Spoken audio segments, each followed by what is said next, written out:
જાગતો જ મારા બાપા ખસકા નાખ્યો. મારા બાપા કીધું વિચાર જઈને વાળ કાપી ના, બાકી ઘરે ન હતો. પછી આવતો રહ્યો વિચાર વિશાલની દુકાને. વિશાલને મેં કીધું ફટોફટ વાળ કાપી દે ને, કાચ તો ઘરે જવાય નહીં મળે.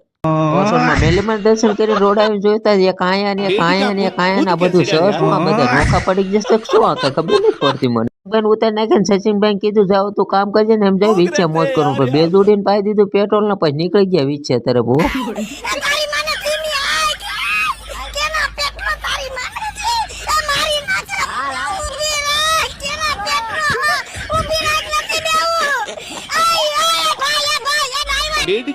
खुद के सीढ़िया यार રાખી દીધી થોડી વાર ગાડી ઉભી ને બોલો ને આ કામ કરતા ને પછી ગયા કામ ઉપર ને પછી કામ જ ભાગવત ને કમ તેમ કામ છીંદી છે.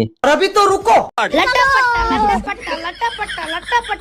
પહોંચી ગયા વિચાર લટપટ કરતા ને પછી આયા તો ભાઈ અમને સુનિલભાઈ અને ભૂરાભાઈ બે ભેળા થઈ ગયા ને પછી બે ને રામ રામ કરીને પછી નીકળી ગયા. હો પછી સલૂન પછી ગયા વિશાલના સલૂન ને આપણે કહી દીધો આપણો આઈફોન નો દેખાડો એટલે કીધું વાળ કાપી દે ને ઘરે જવા નહીં મળે. આપણો ભાઈબંધ છે જૂનો અને જાણે તો સસ્તા અને સારા વાળ કાપી દે વિશે એમ કોઈ નો કાપી દે ને એવા વિશાલભાઈ કાપી દે. રૂપાળા થઈને ટૂપો લેવું તો આવી આવજો રૂપાળા કહી દેશે એકદમ.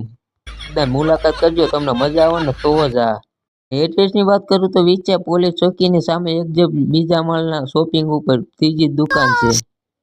આપણે આવતા બજારમાં ઘડિયાળ લેવા આપણે હાટું ઘડિયાળ લેવાની. હો પછી એ ઘર તરફ લટપટ કરતા અને આજે ધોરાવાળા મેલેમાનું મંદિર ના દર્શન કરીને પછી નીકળી ગયા પાછા ઘર તરફ. પહોંચી ગયા ગામમાં ને સુમિતભાઈ ગયા એના ઘરે ને હું ગયો મારા ઘર તરફ. હવે હું ના નાખું ત્યાં સુધી તમે બધા લાઈક શેર અને ફોલો કરી નાખજો. મળીએ નેક્સ્ટ પાર્ટમાં. બાય બાય બધાને.